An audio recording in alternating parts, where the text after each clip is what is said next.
Olá, boa tarde para você que compareceu ao 31º Congresso Nacional de Atletas de Cristo. Esse é o Atletas no Ar, um programa da Rede Boas Novas, em parceria com os Atletas de Cristo. Eu sou o Fábio Marques, vamos conduzir esse programa, esse pequeno amostra do que é o Atletas no Ar na televisão. Aqui ao meu lado, o comentarista das multidões, Jorge Max Júnior. Boa tarde. Isso aí, Fábio. É um prazer estar aqui no 31º Congresso Nacional dos Atletas de Cristo, com o tema Vencendo em Meio às Derrotas.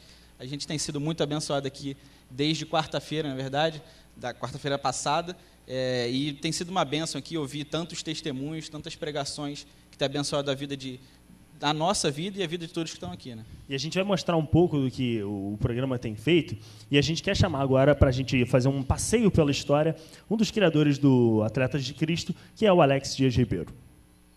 Recebam com uma salva de palmas, por favor.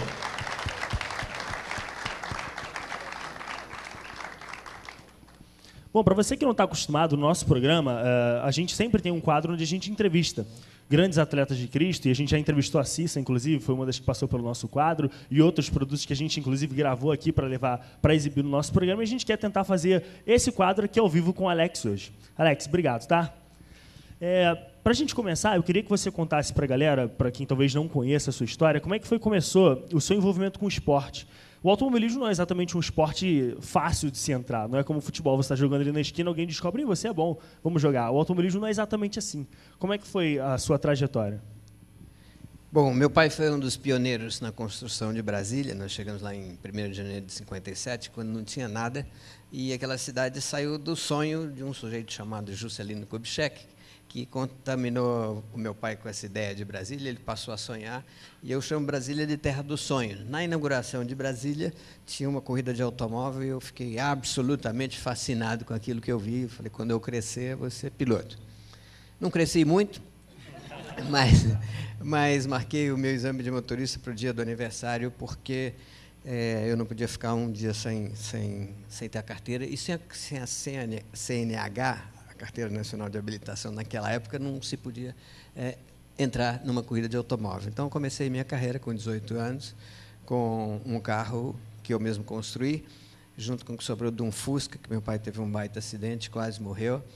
E com essa estranha viatura, a gente entrou nos 500 quilômetros de Brasília de 67, largamos em último e chegamos em segundo lugar, depois de 6 horas de corrida. E foi assim uma projeção imediatamente do nada ao tudo, e a realização de um grande sonho. Legal. Agora, em paralelo com do seu início profissional, como é que foi como você conheceu a Cristo? Você vinha de uma família cristã que já estava na igreja, ou você conhece? Em que momento acontece o seu encontro com Cristo?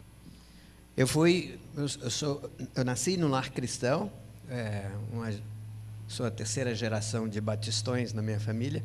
Já fui criado dentro dos caminhos do Senhor, mas quando eu tinha quase 9 anos, eu descobri que Deus não tem netos, e Ele só tem filhos. Então, aí eu tive que me entregar a minha vida para Jesus Cristo. Eu fui convencido que Jesus era o caminho, a verdade e a vida, e que sem Ele eu não estaria... o meu nome não estaria no livro da vida, e não teria vida eterna para mim. Então, eu fiz essa decisão, e foi uma transformação radical na minha vida, apesar da pouca idade. A partir daí, do seu começo no automobilismo, como é que foi a transição para você chegar até a Fórmula 1 e se tornar um dos pilotos brasileiros conhecidos? Foi um longo caminho, porque o automobilismo é um esporte muito caro, e eu não tinha como viabilizar o meu sonho de jeito nenhum. Então, tive que apelar para Deus e me empenhar muito e colocar muito a minha fé no taco divino, porque do momento em que eu me apaixonei pelo esporte, eu já voltei daquela corrida piloto, mas eu descobri, fui atrás de informações sobre o que era necessário para ser um piloto. Então, eu comecei a ler 4 rodas, auto esporte, mecânica popular, comecei a frequentar as oficinas, procurar entender tudo sobre automóvel, e quando eu tive as informações todas necessárias, eu cheguei à conclusão que o sonho era impossível, porque é um esporte muito caro. Se eu fosse bom de bola, ia ser muito mais fácil a minha carreira. A molecada já praticava isso na rua e tal, mas sempre no paro ímpar eu era o último a ser escolhido, e Alex pro gol, né? Porque naquela época todo mundo queria ser Pelé ou Garrincha, mas como eu não levava jeito, eu apaixonei, obtive a informação, cheguei à conclusão que era impossível, e aí, quando eu vi que era impossível, eu tive uma conversa muito séria com Deus. Falei: chefe, só o senhor para viabilizar essa carreira. E eu fiz um propósito para Deus num acampamento Palavra da Vida, há muito tempo atrás. Quando eu estive lá, eu falei: senhor, se o senhor viabilizar essa carreira, se o senhor viabilizar o meu sonho, eu prometo que vou ser um proclamador do Evangelho enquanto eu viver.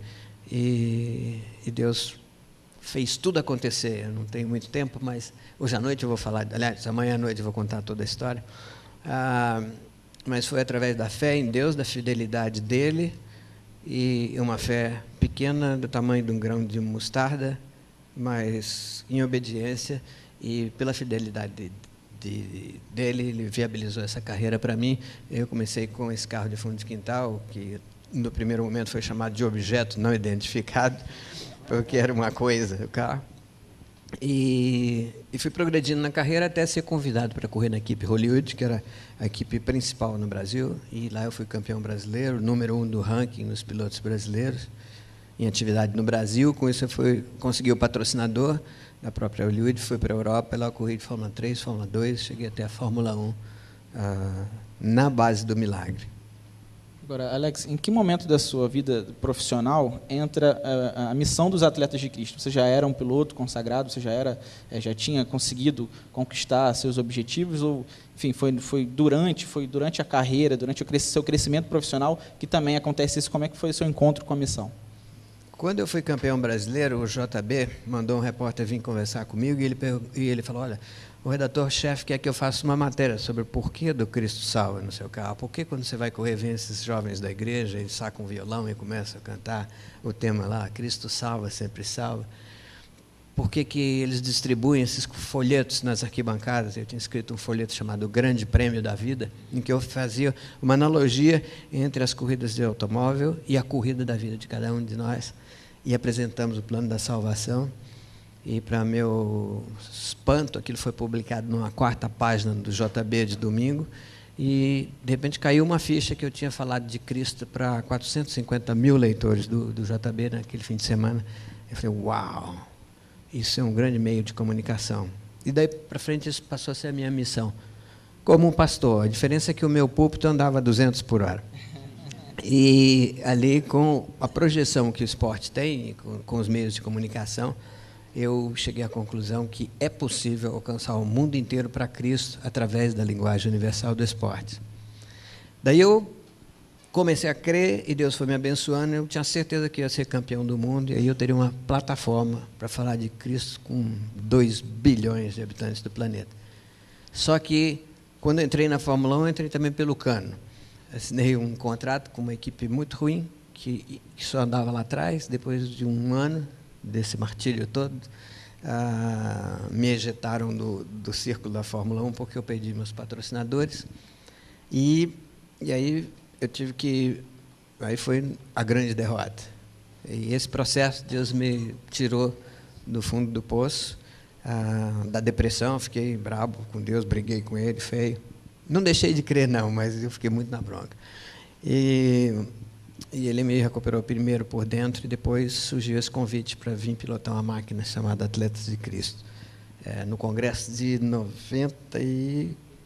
84, o Zico estava lá, eles me chamaram para ser o diretor executivo de Atletas de Cristo, e eu pedi um tempo para orar, falar com a Bárbara.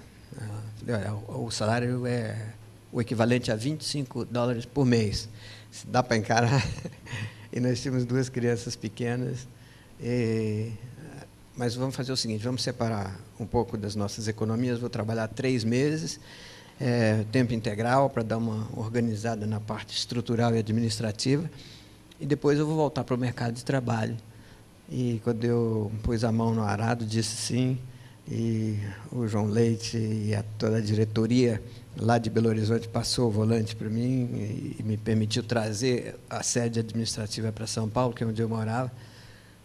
Quando eu pus a mão no arado, os 3 meses viraram 22 anos e 6 meses. E foi uma segunda fase da minha vida, uma segunda carreira, e a melhor de todas.